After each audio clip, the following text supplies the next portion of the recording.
కానీ అది చట్టరూపం దాల్చలేదు. దానికి సంబంధించిన అవసరం ఇప్పుడు చట్టరూపం దాల్చాల్సిన అవసరం ఇప్పుడు ఉన్నది. ఎందుకంటే కొత్తగా వచ్చే ఏ కంపెనీలోనైనా తెలంగాణ అస్తిత్వం, తెలంగాణ భూమిపుత్రుని యొక్క ముద్ర ఉండాల్సిన బాధ్యత అయితే ఉన్నది.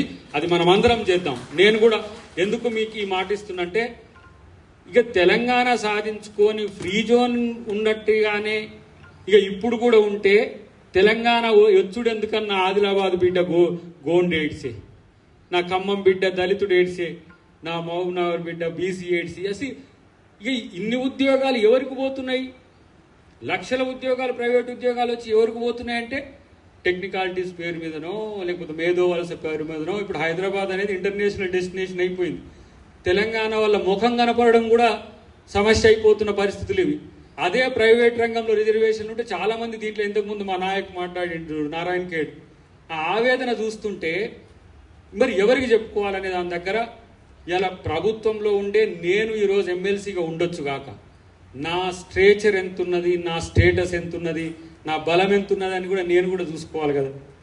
మీ నుంచి వచ్చిన విజ్ఞాపనల విషయంలో నేను నిజంగానే తెలంగాణ ఉద్యమకారుణ్ణి అయితే నేను ప్రభుత్వంలో నేను నా ప్రాధాన్యత ఉన్నది అని అనుకోవాలంటే మీ యొక్క అంశాలను నేను ప్రభుత్వంలోని ముఖ్యమంత్రి గారి నుంచి ఒక్క డిపార్ట్మెంట్ కాదు కదా, రెవెన్యూ నుంచి మొదలు పెడితే, ఎలక్ట్రిసిటీ నుంచి మొదలు పెడితే ప్రతి డిపార్ట్మెంటు ఇలా జాబ్స్కి సంబంధించి ముఖ్యమంత్రి గారు, డిప్యూటీ సీఎం గారు ఒకరోజు మీ సందర్భం మీతో మీ అంశంలోనే కోదండరామ్ గారు, రియాజ్ గారు, తర్వాత మన దయాకర్ గారు, ఇంకో వెంకట్ గారితో కలిసి మాట్లాడిండు. ఆ రోజు అంటే నాకు ఈ సబ్జెక్టు నేను అప్పుడు రాలేదు, ఇక్కడికి చేయలేదు కాబట్టి నాకు తెలియదు. కానీ వాళ్ళు కూడా చెప్పిండు, రియాజ్ గారు కూడా ఒక మాట చెప్పిండు.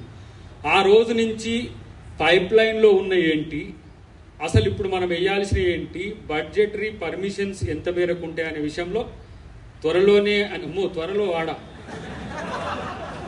ఈ 2-3 రోజుల్లోనే మీకు నేను మీ రిప్రజెంటేషన్కి చెప్పిస్తా. నేను మీకు ప్రభుత్వానికి మధ్య వారధిగా ఉండడానికి నేను సిద్ధమని చెప్పి తెలియజేస్తున్నా. ఆ విషయంలో నేనెందుకు ఇంత ఆతృత అనంటే, 100 ఫోన్లు నేను అటెంప్ట్ చేసేదానికంటే మీతో ఇక్కడ చర్చించేది మొత్తం తెలంగాణకు పోతుంది. ఇంతకుముందు ఉస్మానియా యూనివర్సిటీ వేదికగా ఉద్యమం నడిస్తే మొత్తం కాకతీయ నుంచి అంతా పోయినట్టుగా ఇలా ఆ పరిస్థితి ఇప్పుడు సెంట్రల్ లైబ్రరీకి ఇక్కడికి వచ్చినందుకు సంతోషం. ఇలా మా ఉపేందర్ రెడ్డి గారికి నేను థ్యాంక్స్ చెప్పుకుంటున్నాను. ఎందుకంటే నన్ను ఇక్కడికి బోనాలకు పిలిచి నా బోనం ఎత్తిండు కాబట్టి. లేకపోతే నేను వేరే పనులలో ఎంగేజ్ అవుతుంటే, ఈరోజు వేరే ప్రోగ్రామ్ ఉన్నా కూడా ఇక్కడికి వస్తా అని రాకపోతే మళ్ళీ నా క్రెడెన్షియల్స్ కూడా క్రైసిస్లో పడతాయి. కాబట్టి నేను ఇక్కడికి వస్తా అని వచ్చినందుకు మీరందరూ సహకరించిన తీరు, అడపాదడపా ప్రశ్నలు ఉంటాయి, అడపాదడపా ఆవేశాలు ఉంటాయి, దాన్ని అర్థం చేసుకోలేక కాదు. మళ్ళీ కూడా ఇక్కడికి రావడానికి నాకు అవకాశం ఉండాలంటే మీరు చెప్పిన అంశాలన్నీ కూడా నేను ప్రభుత్వం దగ్గరికి తీసుకుపోవాల్సిన అవసరం ఉంది. ఇది మీతో చెప్తున్నది కాదు, మీతో పాటు వీళ్ళతో కూడా చెప్తున్నా నేను. ఇవి ఎందుకంటే మొన్న వచ్చి ఈడ అగపడ్డది అంత పెద్దగా ఏదో దయాకర్కు నిరసన సేగ, దయాకర్ని అడ్డుకున్న విద్యార్థులను వస్తుందని నేను అనుకోలే. మరక మంచికే ఏంటి, అడ్డుకున్నది కూడా మంచికే. ఎందుకంటే మీకు మంచి జరగడం అంటే మనకు మంచి జరగడం అనుకునేటోళ్ళం.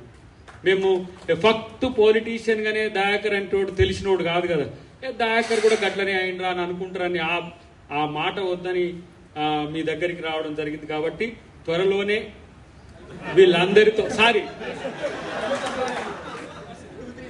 కృష్ణ, నాకు శంకర్ వీళ్ళు ఇంతకుముందు టచ్ ఉండు కాబట్టి ఇప్పుడు అశోక్ సార్తో మిగతా ఆడబిడ్డలు కూడా ఉన్నారు. వాళ్ళని రిప్రజెంటేషన్ మీరు ప్లాన్ చేసుకోండి. నేను రేపటి మధ్యాహ్నం వరకు ఇప్పుడు ఏంటంటే క్యాబినెట్ నడుస్తుంది కాబట్టి అందరూ ఆ పనిలో ఉంటారు. నాకు రేపు మళ్ళీ నేను కరీంనగర్ ఇన్ఛార్జిగా ఉన్నా కాబట్టి రేపు నాకు పని ఉంది కాబట్టి ఎల్లుండి పొద్దుగాల వరకు నేను చెప్పే ప్రయత్నం చేస్తా. నువ్వు ఆ రిప్రజెంటేషన్ తయారు చేయాలని చెప్పి తెలియజేస్తూ, సహకరించిన మీ అందరికీ, మీరు ఈరోజు నిరుద్యోగులకు చేసిన మేలు మీ కొరకు మాత్రమే కాదు, ఈ ప్రాంతాల్లో ఉన్న ఏది తెలంగాణనే కాదు ఆంధ్రప్రదేశ్ నుంచి వచ్చినాయి మాకు ఫోన్లు తెలుసా. ఈడ మొన్న జరిగిన సంఘటనకు దయాకర్ గారు మిమ్మల్నే నిలదీసే కాడికి వచ్చిందంటే మీరు ఉద్యోగాలు వేస్తలేరు, మీరు తెలంగాణ వచ్చినాక ఏం చేసింది సార్ అని నన్ను అడిగిండు ఒక ఆయన తూర్పుగోదావరి నుంచి. మీరు తెలంగాణ తెచ్చుకున్న తర్వాత ఉద్యోగాలు, నీళ్లు, నిధులు, నియామకాలు అన్నారు కదా, మరి నియామకాల విషయంలో మీరు కూడా ఎందుకు బీఆర్ఎస్ అన్నారు, కాంగ్రెస్ మీరు కూడా చేయట్లేరని విద్యార్థులు మిమ్మల్ని అడుగుతున్నారు. కాబట్టి మీరేందో మీరు కూడా ఆలోచించుకోరు సార్ అన్నప్పుడు కొంత ఆత్మవిమర్శ ఆత్మపరిశోధన చేసుకునే గుణం ఉన్నది. కాబట్టి మీ దగ్గరికి వచ్చినా మీరందరూ సహకరించినందుకు థ్యాంక్ యూ వెరీ మచ్. జై తెలంగాణ, జై తెలంగాణ, జై తెలంగాణ. మన Subscribe us and press the bell icon for more interesting updates.